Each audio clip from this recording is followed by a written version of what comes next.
Qual é o elemento que move a quarta dimensão? São necessários 4 elementos para transformar a quarta dimensão: a mentalidade, a fé, os sonhos e a palavra. Nossa vida será transformada à medida que compreendermos e aplicarmos corretamente esses fatores. A oração não é tudo. É necessária muita oração, mas devemos primeiramente transformar a quarta dimensão para conseguir mudanças na terceira dimensão. A primeira dimensão pertence à segunda dimensão, ao passo que a segunda, a terceira, e a terceira, a quarta dimensão. Devemos transformar a segunda dimensão para alcançar mudanças na primeira dimensão e transformar a terceira dimensão para conseguir mudanças na segunda dimensão. Isso significa que deve haver uma transformação na quarta dimensão para obter mudanças em nossa vida tridimensional. A transformação da quarta dimensão depende de nossa mentalidade, nossa fé, nossos sonhos e nossa palavra. Devemos primeiramente alcançar nesses 4 aspectos para obter a mudança em nossa vida. A pergunta que se faz necessária nessa noite é: sendo assim, qual é o método para alcançar tal transformação? O primeiro elemento é a mentalidade. Deus dotou o homem com o primeiro elemento chamado mentalidade, para que este transformasse a quarta dimensão. A mentalidade é imensurável da perspectiva da terceira dimensão. É algo que somente se manifesta na quarta dimensão. A mentalidade não tem densidade nem largura, é invisível, ela é infinita e eterna. A imaginação do homem pertence à quarta dimensão. A transformação da mente é refletida na esfera da terceira dimensão. O que se vê foi feito do que é invisível. Uma pessoa que tem um pensamento negativo estará destinada a enfrentar circunstâncias negativas. Imagine uma pessoa que pensa: não posso, não é possível, sou uma pessoa triste e infeliz. Este tipo de pensamento se reflete no corpo, nas circunstâncias e no trabalho. Tanto o corpo do homem como todas as demais coisas é um reflexo da mentalidade, porque a mentalidade move a esfera da quarta dimensão. Portanto, a pessoa que sempre pensa positivamente encara um mundo positivo na terceira dimensão. Seu modo de pensar vigoroso, forte e feliz reflete-se na terceira dimensão. Por exemplo, se me determino a odiar uma pessoa e programo minha mente para menosprezá-la, isso influencia a terceira dimensão. A atitude de odiar uma pessoa acaba prejudicando a própria pessoa que nutre esse sentimento. Por essa razão, o Senhor Jesus disse: amem os seus inimigos. Se observarmos esse ensinamento de uma perspectiva invertida, notaremos que sua finalidade é para nosso próprio bem, mais do que para o bem de nosso inimigo. Isso porque, se odiarmos nossos inimigos, a destruição chegará à nossa terceira dimensão. A Bíblia afirma: assim como a água reflete o rosto, o coração reflete quem somos nós. Provérbios 27 e 19. Se desejamos a destruição de alguém, essa mensagem fica gravada em nossa terceira dimensão e causa nossa própria destruição. Perceba que, quando decide odiar alguém, o primeiro que sofre as consequências do pensamento negativo é você mesmo. Nossa mentalidade é muito importante. Aqueles que têm o péssimo hábito de se reunir em grupinhos para falar mal de outros enfrentam circunstâncias negativas na terceira dimensão. Há ocasiões em que nos sentimos mal física e emocionalmente depois de falar mal de alguém. Isso acontece porque as palavras são transmitidas em formas de uma ordem que se manifesta na terceira dimensão. A quarta dimensão não distingue o você do eu. Antes, contém somente mensagens. O mecanismo da quarta dimensão funciona da seguinte forma: uma mensagem é gravada na mente, e isso se reflete na esfera mais próxima, que é o corpo e a vida cotidiana. Portanto, não existem segredos na quarta dimensão. No mundo da quarta dimensão é diante de Deus, nada é encoberto, tudo é visto claramente. Se falharmos e, consequentemente, concebermos um pensamento errôneo, devemos ser curados com a palavra do Antigo e do Novo Testamento. A palavra de Deus é uma palavra que pertence à quarta dimensão espiritual. Jesus disse: "As palavras que eu lhes disse são espírito e vida." A palavra tem o poder de transformar a mentalidade das pessoas. A terceira dimensão será modificada quando a mentalidade for curada pela palavra. Estive no ministério por 47 anos e nunca deixei de pensar no crescimento da igreja. Sempre pensei que o crescimento da igreja pode ser alcançado, que multidões virão e o milagre acontecerá. Esse pensamento positivo da quarta dimensão transmite uma mensagem positiva à terceira dimensão. Em minha vida pastoral, tudo aconteceu segundo minha fé. A Bíblia diz que lhes seja feito segundo a fé que vocês têm. Assim, foi feito segundo minha fé, e testemunhei o resultado de minha fé. O que eu pensava foi feito na terceira dimensão. Os crentes devem mudar a mentalidade pela quarta dimensão da palavra de Deus.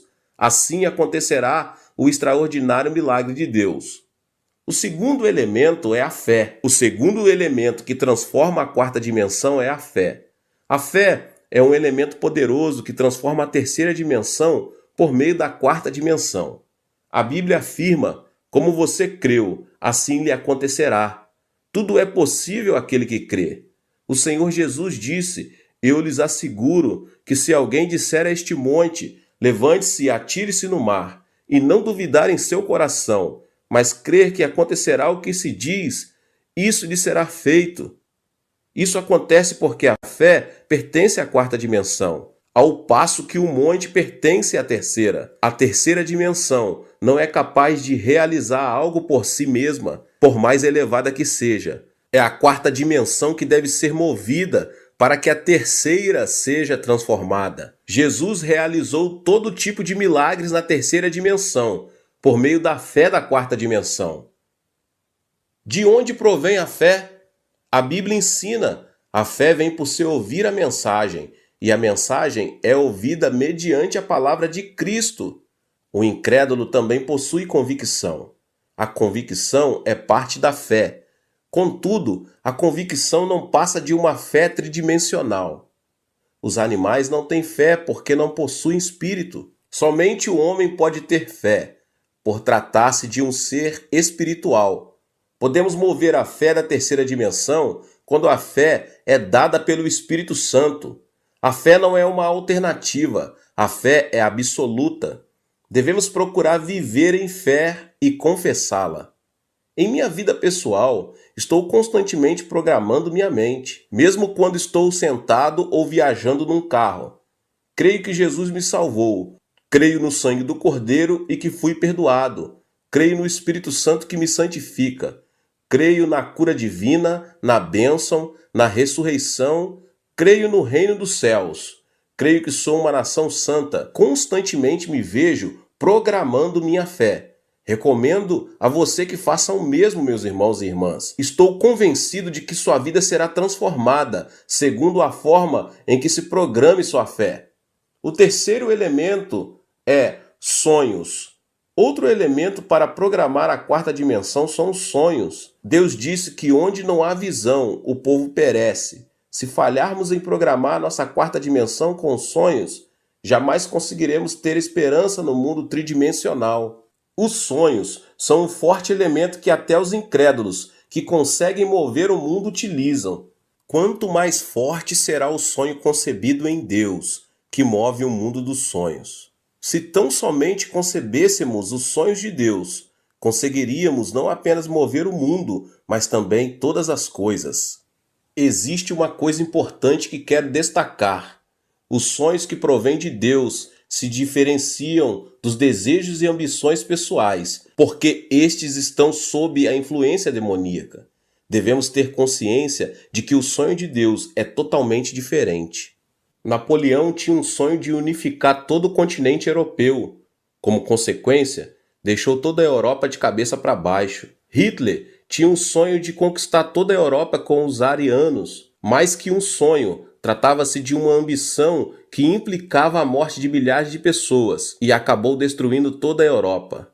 Lenin tinha o sonho de conquistar o mundo pelo regime comunista. terminou conquistando toda a Europa Oriental e causando um grande conflito entre todas as nações do mundo, incluindo a África e a Ásia. Um sonho forte prevalece sobre um sonho débil. O sonho do diabo é mais poderoso que o sonho do homem, mas o sonho de Deus é muito mais poderoso que o sonho do diabo. Devemos conceber o sonho que provém do Espírito Santo, pois é o Espírito de Deus que faz conceber os sonhos divinos, e é o nosso dever programar a mente com os santos sonhos de Deus. O futuro de uma pessoa depende de seu sonho. Existe uma razão fundamental pela qual não deixe de proclamar o Evangelho quíntuplo e a bênção tripla. Essa mensagem nos faz conceber sonhos por meio da cruz e semear a semente do sonho de que prosperaremos em todas as coisas, de que teremos saúde, assim como prospera a nossa alma. Os sonhos transpassam as barreiras das circunstâncias adversas, conquistam-nas e as transformam. Os sonhos da quarta dimensão transformam o mundo da terceira dimensão. Apesar do caos e do vazio pessoal, se conseguirmos conceber sonhos sadios, eles mudarão as circunstâncias e a morte se tornará em vida, o caos em ordem, a escuridão em luz, a pobreza em riqueza, a miséria em fartura. A transformação tem origem primeiramente na quarta dimensão. Estamos habituados a orar fervorosamente para realizar nossos sonhos, mas devemos de antemão programar nossos sonhos para mover a quarta dimensão. Especifique seus sonhos na oração e no jejum, o que significa determinar a quarta dimensão. O jejum em si não muda a vontade de Deus, mas transforma nosso eu, e isso causa uma transformação notória na esfera da quarta dimensão, o que se torna uma base para Deus começar a trabalhar nela. Em outras palavras, devemos mudar nosso vaso da quarta dimensão para que Deus possa agir. Ore e jejue de todo o coração e verá que seu sonho deixou de ser um sonho e passou a ser uma realidade concreta. O quarto elemento é a palavra. O quarto elemento da quarta dimensão é a palavra. Podemos, por meio da palavra, expressar as características peculiares da quarta dimensão. O homem pode criar e desenvolver civilizações em razão de sua capacidade de falar. Os animais, por mais fortes que sejam, não conseguem criar nem desenvolver civilizações por não possuírem a habilidade linguística. A Bíblia afirma: está prisioneiro do que falou, Provérbios 6:2. E a língua tem poder sobre a vida e sobre a morte. Os que gostam de usá-la comerão do seu fruto, Provérbios 18:21. A morte e a vida pertencem à terceira dimensão, ao passo que a língua pertence à quarta dimensão. Isso indica quanto a língua é poderosa. Uma das qualidades das pessoas de sucesso é que são prudentes quanto ao uso da sua linguagem. A linguagem demonstra o estado ou a condição da terceira dimensão. As pessoas bem-sucedidas falam como se estivessem alcançando o sucesso que almejam. Em contrapartida, os que fracassam falam do fracasso antes mesmo de ele bater a sua porta. A Bíblia ensina que devemos confessar nossa salvação com a boca. Devemos permitir que nossos ouvidos e nossa mente escutem a palavra que sai de nossa boca. Temos de confessar que fomos salvos, curados e abençoados. Não podemos esperar sucesso na terceira dimensão física se confessarmos fracasso na quarta dimensão espiritual. O versículo que diz: o que você ligar na terra terá sido ligado nos céus, e o que você desligar na terra terá sido desligado nos céus, se relaciona com a confissão da palavra. As palavras negativas programam mensagens negativas na esfera da quarta dimensão. Aquele que critica e maldiz seu próximo deve saber que essa mensagem, que foi programada na quarta dimensão, voltará para ele em forma de maldição na terceira dimensão. Percebemos, então, que as palavras são essencialmente importantes. Agora, meus irmãos, como podemos mudar nossa linguagem? Deus nos deu sua palavra, para que por meio dela sejamos transformados. A palavra de Deus é espírito e vida. Memorizar e confessar a palavra é programar mensagens positivas na quarta dimensão. As mensagens proclamadas nos púlpitos pelos pastores são uma arma poderosa que move a quarta dimensão das pessoas. É por isso que aqueles que obedecem e vivem de acordo com a palavra de Deus experimentam uma miraculosa transformação em sua vida. Converta-se em um protagonista da história. Nunca é tarde demais. A pergunta é para você: como se encontra sua quarta dimensão? O diabo tem se infiltrado em todas as áreas da sociedade, criando um caos e um vazio enorme. Qual a nossa tarefa diante dessa realidade, igreja? Devemos incubar as circunstâncias com os 4 elementos da quarta dimensão, que são mentalidade, fé, sonhos e a palavra. Dessa maneira, conseguiremos transformar a terceira dimensão. Temos de examinar o que pensamos, cremos, sonhamos e falamos e nos conscientizar de que esses 4 fatores pertencem à quarta dimensão, que move a terceira dimensão física e material.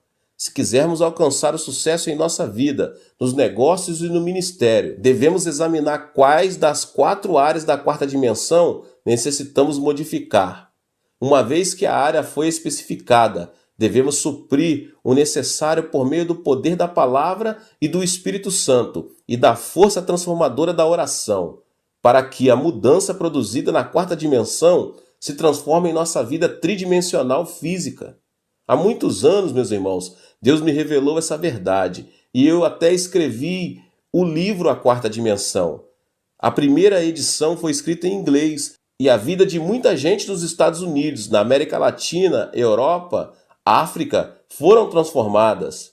Não sou um expert em geometria, nem conheço os diferentes conceitos da matemática. No entanto, Deus me revelou a verdade da quarta dimensão e pude entender que a primeira dimensão é uma linha imaginária que está subordinada à segunda dimensão, ao passo que a segunda dimensão está submetida à terceira dimensão e a terceira à quarta. O homem está destinado, quer queira, quer não, a se submeter a Deus, que governa a quarta dimensão. É por isso que devemos caminhar junto a Deus em todos os nossos empreendimentos. Há cristãos que acreditam estar separados de Deus, mas esse pensamento é absurdo. Se conhecemos essa verdade, devemos crer que também Deus não deixará cair por terra nenhuma semente de nossas orações. Aqueles que foram salvos são subjugados diretamente pelo Espírito Santo, e é no Espírito Santo que encontramos o Evangelho e a bênção de Jesus Cristo. Aquele que conhece, crê, sonha e confessa essas coisas não pode deixar de ser próspero, porque Deus prometeu isso. No entanto, há pessoas que não alcançam a prosperidade e isso acontece por falharem em programar a quarta dimensão.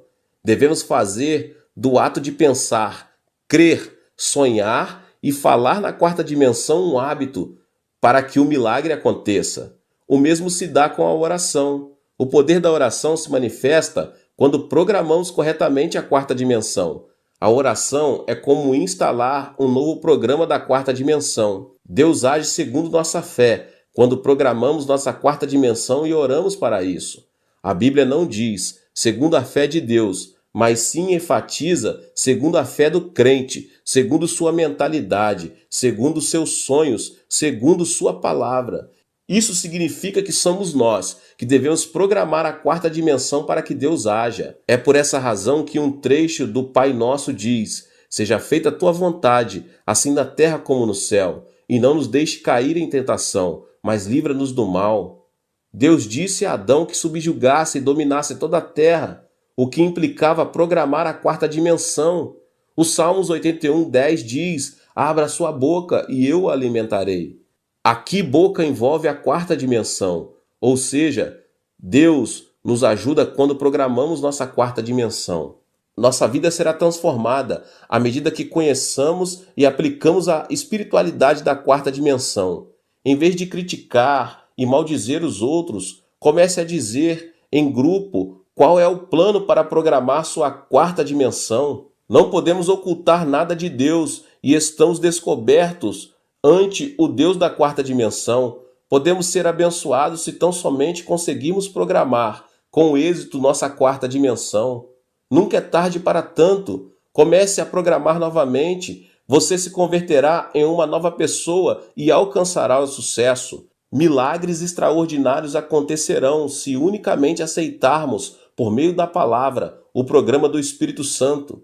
Esta é uma profunda verdade porque vem de Deus. Minha oração é que você experimente essa verdade em sua vida e circunstâncias. Comece a disciplinar sua mentalidade, fé, sonhos e palavra por meio da oração, da palavra e do Espírito Santo. Sei que sua vida já entrou num processo de transformação. Deus te abençoe mais uma vez. Que palavra poderosa, né? Aproveita para se inscrever aqui no canal e ativar o sininho das notificações. Você que chegou aqui talvez pela primeira vez, deixe também aqui o seu like e não se esqueça de compartilhar esse vídeo com as pessoas que você mais ama. Nos vemos nos próximos vídeos. Deus abençoe. Em Hebreus, no capítulo 11, nos versos 1 e 2, diz assim a palavra do Senhor: Ora, a fé é a certeza daquilo que esperamos e a prova das coisas que não vemos. Pois foi por meio dela que os antigos receberam bom testemunho. Após muito esforço, certo viajante que atravessava o deserto do Saara descobriu um oásis, onde resolveu passar a noite. Ao ver que seu guia, um homem muito sério, ajoelhara para orar, aproximou-se dele e disse: A quem você está orando? A Deus, respondeu ele. Zombando do guia, o viajante perguntou: Por acaso você viu Deus? O homem respondeu: Não, não o vi. Então como sabe que Deus existe? Você pode me explicar e provar a existência dele? Diante daquela pergunta, o guia manteve-se calado.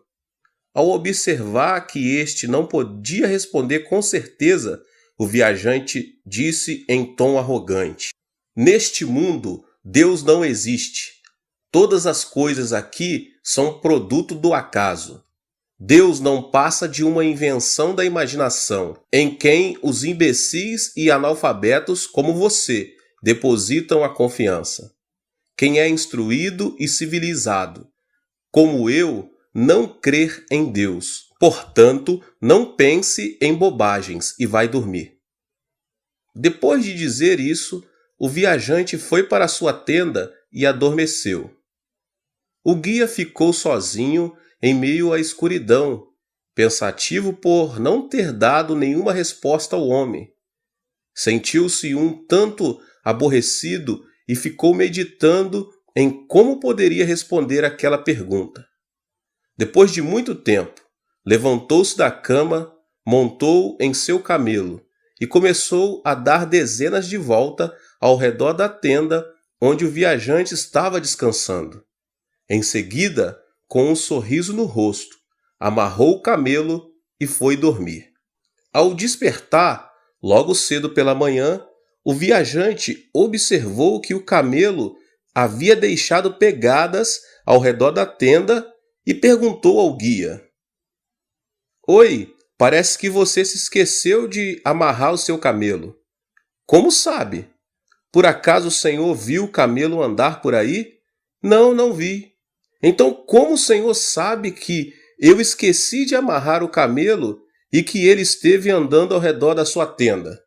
Rindo, o viajante apontou para as pegadas do camelo e disse: Olhe, por acaso você não vê as marcas deixadas por seu camelo?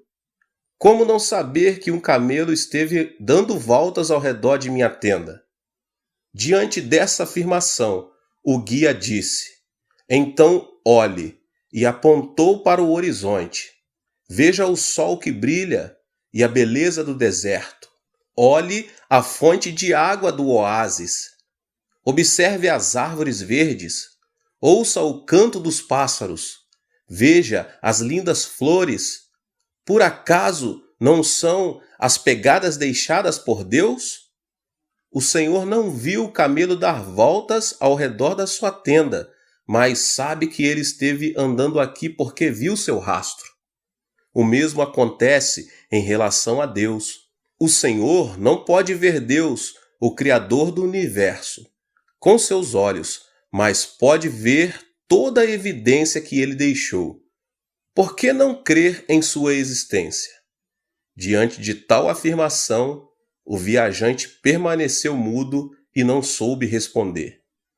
Meus irmãos, essa história nos ensina que o homem pode perceber o invisível. É disso que se trata a fé. A fé é um tema fundamental do cristianismo, uma ponte que une o homem a Deus.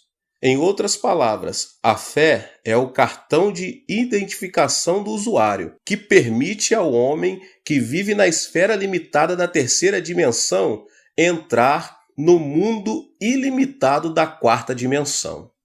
Portanto, é importante compreender que a fé é algo dado por Deus ao homem, a fim de que este possa experimentar a graça da quarta dimensão.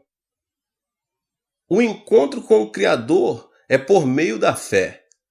A sociedade moderna parece andar literalmente sem problemas, ainda que sem Deus. As pessoas não necessitam de Deus porque podem resolver tudo pelas próprias forças. Isso também se manifesta nas igrejas. Alguém pode se envolver com a religião e, mesmo assim, viver uma vida secularizada. Essa é a causa principal, porque muitos cristãos são, na verdade, ateus. Confessam que creem no Deus sobrenatural. No entanto, a vida deles demonstram que não confiam em Deus, e sim em si mesmo, ou seja, levam uma vida como a de um ateu. Dizem que devemos crer. Em que especificamente precisamos acreditar? A Bíblia nos apresenta alguma coisa em que é preciso crer, a palavra de Deus. Entretanto, para ser sincero, não se pode ter um encontro com Deus exclusivamente por meio da Bíblia. Ele pode também ser encontrado na natureza. É por isso que, quando olhamos para a natureza ao nosso redor, podemos descobrir a marca da mão de Deus. Mas a Bíblia diz em Romanos, no capítulo 1, nos versos 19 e 20, pois o que de Deus se pode conhecer é manifesto entre eles, porque Deus lhes manifestou. Pois desde a criação do mundo, os atributos invisíveis de Deus, seu eterno poder e sua natureza divina, têm sido vistos claramente, sendo compreendidos por meio das coisas criadas, de forma que tais homens são indesculpáveis. O que significa isso, meus irmãos? Que Deus deixou evidência de sua existência na natureza. Portanto, ninguém poderá desculpar-se dizendo: não vi Deus, nem o ouvi falar, por isso não creio em Deus. O Salmo 19:1 diz: os céus declaram a glória de Deus, o firmamento proclama a obra das suas mãos. Meus irmãos, em outras palavras, a natureza evidencia a existência de Deus e isso fortalece a nossa fé.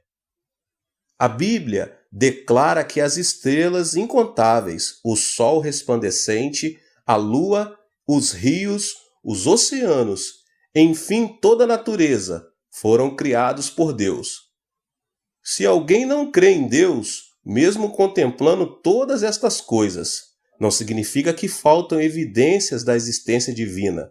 Antes, isso revela que os olhos das pessoas estão cegos por causa do pecado que a impede de ver a glória de Deus. É preciso encontrar com o Salvador de nossas almas por meio da fé. Como acabei de dizer, podemos crer na existência de Deus por meio da natureza. No entanto, Deus não se manifestou somente por meio da natureza. Ele nos revelou também um segredo. Refiro-me a Jesus Cristo, Filho de Deus. Olha só o que diz em João, no capítulo 1. Aquele que é a palavra tornou-se carne e viveu entre nós. Vimos a sua glória, glória como do unigênito vindo do Pai, cheio de graça e de verdade. João dá testemunho dele. Ele exclama: este é aquele de quem eu falei. Aquele que vem depois de mim é superior a mim, porque já existia antes de mim. Todos recebemos da sua plenitude, graça sobre graça. Pois a lei foi dada por intermédio de Moisés. A graça e a verdade vieram por intermédio de Jesus Cristo. Ninguém jamais viu a Deus, mas o Deus unigênito, que está junto do Pai, o tornou conhecido. João capítulo 1, verso 14 ao 18. Não podemos ver Deus com os nossos olhos físicos, mas Jesus veio até nós em carne e nos manifestou o Pai. Portanto, vemos Deus por intermédio de Jesus Cristo. Tocamos em Deus por intermédio de Jesus Cristo. Vivemos junto a Deus por intermédio de Jesus Cristo. É por meio de Jesus Cristo que nos tornamos capazes de não contestar a existência do Deus vivo. Jesus feriu seu corpo e derramou seu sangue na cruz para pagar o preço de nossos pecados. A graça da redenção é algo que nos comove. Depois da queda de Adão, o homem tornou-se incapaz de se aproximar de Deus. Tampouco Deus podia se aproximar do homem, por causa do grande muro que havia sido erguido pelo pecado. Entretanto, o precioso sangue de Jesus derrubou este muro. A consequência disso é que Deus aproximou-se do homem por intermédio do seu Espírito, e o homem pôde acessar o trono divino por meio da oração. Com muita propriedade, Simone Weil assim se expressou: nosso local de nascimento é a cruz de Cristo. Não obstante, é impossível o pecador ter um encontro com Cristo. Para que o homem tenha esse encontro e possa considerar a cruz como o local de seu nascimento, é necessário que ele desenvolva a fé que lhe é ofertada pela graça divina. Em Efésios capítulo 2, nos versos 8 e 9 diz: pois vocês são salvos pela graça, por meio da fé. E isto não vem de vocês, é dom de Deus, não por obras, para que ninguém se glorie. Ouça agora essa história real e muito importante. A morte de um jovem pastor de ovelhas. No norte da Escócia, havia uma ponte de ferro que atravessava todo um vale. Por baixo dela corria um rio. A ponte era tão alta que dava medo. Certo dia, bem cedo, um jovem pastor de ovelhas observou que uma parte da ponte estava caída em razão da forte chuva da noite anterior. Nesse instante, ouviu o ruído de um trem. Obviamente, o maquinista do trem não havia sido informado sobre a quebra da ponte. Era questão de minutos para que centenas de pessoas sofressem uma catástrofe. O jovem não hesitou em tirar a roupa e, agitando-a, começou a gritar: pare, pare! O maquinista conseguiu ver o jovem. No entanto, pensou que tratasse de algo sem importância e tocou o apito para que ele saísse dos trilhos.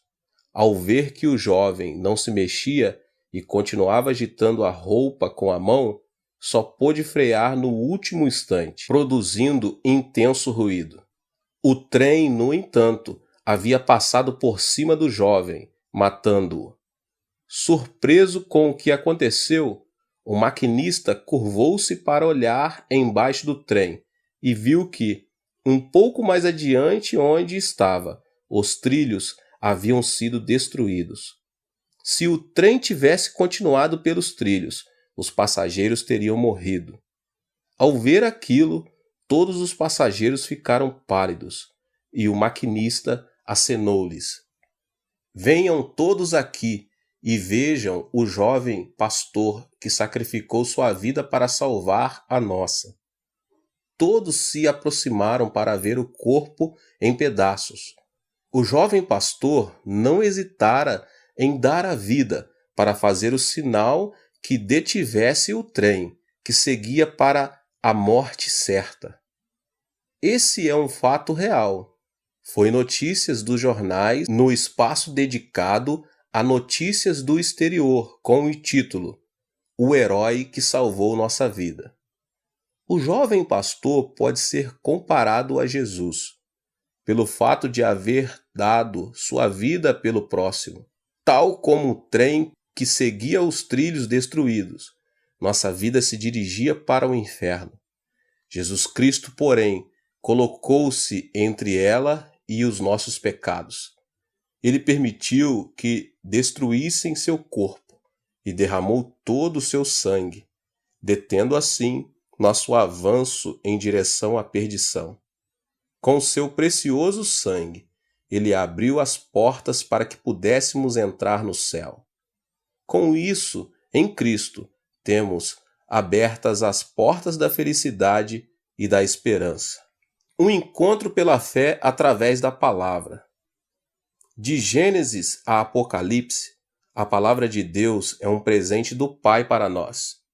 Por meio da palavra, ouvimos a voz de Deus, iniciamos uma etapa de diálogo com Ele, passamos a conhecê-lo com mais profundidade e tornamos possuidores de uma fé mais pura. Em sua vida, o cristão tem por parâmetro a palavra de Deus. Como cristãos, não devemos confiar em nenhuma revelação, a não ser a Bíblia. Por mais que alguém tenha tido acesso a uma revelação extraordinária, se esta não estiver de acordo com a palavra de Deus, deve ficar certo que se trata de uma mentira do diabo e um engano de Satanás. Devemos ter um encontro com Deus por intermédio da palavra. Não existe revelação ou visão superior à Bíblia. Satanás disfarça-se de anjo de luz. No plano espiritual, devemos considerar que o nosso caminho deve ser somente a Bíblia Sagrada. No livro de Romanos está claro que a nossa fé tem como fundamento a palavra de Deus. Diz assim no capítulo 10, nos versos 16 e 17. No entanto, nem todos os israelitas aceitaram as boas novas. Pois Isaías diz: Senhor, quem creu em nossa mensagem? Consequentemente, a fé vem pelo se ouvir a mensagem, e a mensagem é ouvida mediante a palavra de Cristo. O fato de confessar que se crer implica crer na palavra de Deus. Podemos crer porque Deus nos deu sua palavra. Caso contrário, a nossa confissão seria como golpear o ar. Somente a Bíblia, a palavra de Deus, é o fundamento da nossa fé. Portanto, o cristão deve lançar raízes na palavra de Deus e viver pela fé de acordo com os ensinamentos das Escrituras. Em Colossenses 2,7 diz: enraizados e edificados nele, firmados na fé, como foram ensinados, transbordando de gratidão. Temos examinado minuciosamente o objetivo de nossa fé, ou seja, temos analisado com atenção aquilo em quem devemos crer. Como resposta à nossa pesquisa, encontramos a revelação de que o amor de Deus, a salvação de Jesus Cristo e a Bíblia devem servir como parâmetros da verdade. E só por meio da fé é possível encontrar essas três coisas. Agora eu quero mostrar para vocês a maneira pelo qual podemos aplicar a nossa fé. Que tipo de fé é a da quarta dimensão? Como podemos aplicar esse tipo de fé para que possamos viver nessa dimensão? O que significa aceitar a fé em Deus? O que significa crer na graça da redenção de Cristo? Qual o alcance da sua visão espiritual de fé? Tão logo foram contaminados pelo vírus do pecado e repelidos por Deus, todos os descendentes de Adão perderam a sua visão. A partir desse instante, o homem perdeu a capacidade de ver e se transformou em um cego. A vida do homem tornou-se muito infeliz e miserável, como os exemplos narrados pela Bíblia acerca do homem encontrado fora do jardim do Éden, o assassinato de Abel pelo próprio irmão Caim e o homicídio sem restrição por parte de Lameque, que se vingou 70 vezes 7. São evidências de como pode ser a triste vida do homem que não vive pela fé. Portanto, o caminho mais curto a que o homem pode recorrer para recuperar a felicidade é o da recuperação da sua visão. Felizmente, a Bíblia traz relatos a respeito de homens que, no começo, andaram pela trilha do pecado, mas depois recuperaram a visão e foram justificados. Saulo recuperou a visão ao ter um encontro com Jesus em Damasco, e as escamas caíram de seus olhos. A partir desse momento, a vida do apóstolo mudou drasticamente. Ele viveu feliz junto ao Senhor pelo resto de sua vida. Da mesma forma, a Bíblia usa a visão como símbolo de fé. Quando recuperamos os olhos da fé, podemos ver Deus, seu Filho Jesus Cristo e sua palavra, que dá testemunho dele. Meus irmãos, que Deus abençoe a vida de cada um.